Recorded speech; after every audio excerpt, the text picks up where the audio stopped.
This is another in the JanusNet video series for marking CUI, but it could be any marking standard. JanusSeal is very flexible. In this video, we are going to show you how to mark CUI and email messages. This follows on from other videos we have for marking CUI documents. Once again, this is a virtual machine running Windows 10. Click to run Office 2019 version with JanusSeal for Outlook and JanusSeal documents installed. So let's get started. We'll start Outlook and start a new mail message. The first thing you notice when you start a message is there's a panel in the menu bar which has a variety of classifications in it. In this case, we have unofficial, uncontrolled, and controlled. To start with, we are using the full banner marking of controlled, but later we'll just use CUI. Over here we have the Advanced tab, which offers additional selections, and a Recent tab where you can select a pinned marking, in this case controlled technical information. And below all of that is recent markings that I've selected previously. Without selecting a marking, we will start an email and go to send it. JanusSeal for Outlook will then prompt a pop-up requiring me to make a selection. So let's explain this configuration. If I select uncontrolled, there are no further options than dissemination limiting controls or categories to select. However, when I select controlled, then additional options are made available. I can add dissemination limited controls, so I can select federal employees only, for example. And this is an example, and for this example, I want to select the category of specified privacy. As you look at the list here, please note everything is alphabetized, so it helps the user to understand the sequence required in banner markings. So I press OK and the email sent. Now if I send and receive the email arrive in my inbox, you'll see that that the message is marked correctly.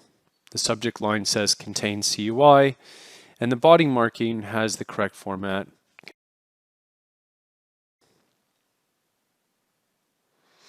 JanusSeal is extremely configurable, so we made a change to use the abbreviated marking of CUI, which we'll use for the rest of this video. As you can see, we select CUI here now, and the abbreviated marking of CUI appears in the body of the email. So when I choose the Advanced, have, as before, limiting controls of federal only, and the category of specified privacy. Press OK, the marking appears, then I send a message. When the message is received, you can see the markings. When I go to reply or forward a message, it's important that it carries the original banner marking. So in this case, I'm going to forward this message. I enter some additional information and send the message. The way this is set up, it will automatically add the banner markings as I send it. JanusSeal for Outlook is now doing a check because this message is controlled and Anne is outside our organization. In this case, it's okay to send the message and allowed it to be sent. So if I look at Anne's inbox, you will see that the banner marking has been carried forward.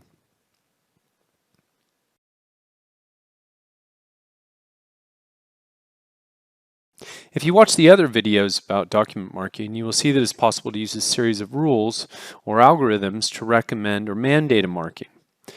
This is also available in JanusSeal for Outlook. In this example, we're going to paste some text that has a social security number in it.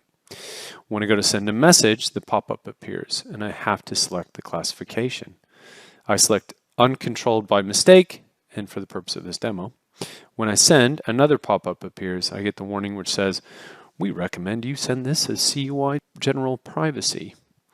Let's go back and look at details back in the email. I can see the recommendation to set it for general privacy, and when I select apply, the markings are added. Content palette policy is deactivated and it's ready to send. Let's do this one more time, but this time we'll look at the details picked up by the content policy.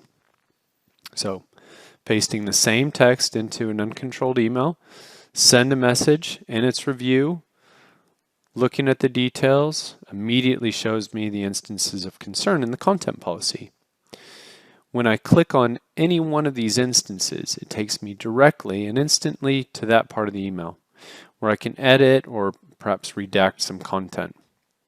As before, I would just be applying the recommendation. Please note we can mandate these actions as well. As I send a message, you can see that CUI and the category general privacy has been applied.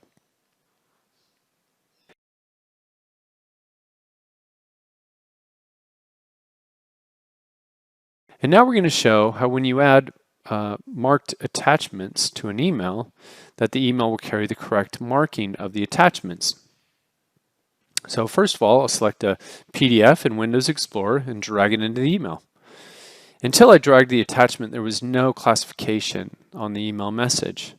As I drag this uncontrolled PDF into the email, I'm advised that the PDF was classified as uncontrolled, and the email's classification will be set as uncontrolled as well.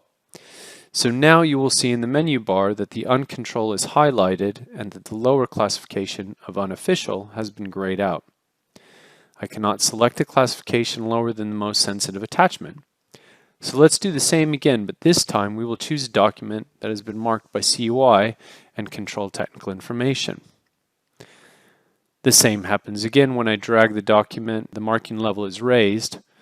The warning message contained details about the attachment, and when added to the email, subject says contain CUI, and the body marking is also correct. It's always a bit of a risk when sending emails that you send the wrong person. In this case, I wanted to send to Anne's work email, but I accidentally selected her Gmail address. So once again, a pop-up can appear based alarm thresholds of sensitivity levels and recipient domain. This pop-up tells me that I have non-compliant recipient in an external domain and a compliant recipient in an internal domain. As 30% of data loss is a result of accidents, this is one extra step which helps prevent mistakes. Of course, Geneseal for Outlook can be set up to automatically remove non-compliant recipients should that be a policy you want to apply. Here's another scenario. I want to forward a message to another party. In this case, it's ann@gmail.com. When I go to send a message, it'll be blocked, either by Geneseal or by the email gateway. So I have to make some changes to the email. I can take the attachment and remove it from the email. As I do that, I get a notice that the email is allowed to carry a lower classification and have an option of uncontrolled has become available. This message is still marked as controlled. Remember, it could be the content of the message that is sensitive enough to be controlled, so the marking does not change automatically. So let's remove the body of the message and replace it with text. It may be reasonable to downgrade this message. Now if I select uncontrolled, there's a warning message which I have to accept. As I accept this message, it could trigger a logging event to record the fact that I've downgraded the marking. In fact, Geneseal can be configured to detect the attachment to downgrade of the message and any other attribute changes which may help the auditing and forensics. This is entirely policy driven, so you don't have to allow downgrades. But if you do allow downgrades for some practical reasons, then actions like this can be tracked. If you have any questions about anything in this video or any material on the website, please don't hesitate to ask. We're happy to set up a demo, or we can show you other videos or help you evaluate our solutions. It's really quick and simple to get going with CUI or any other markings you'd like to leverage Geneseal for.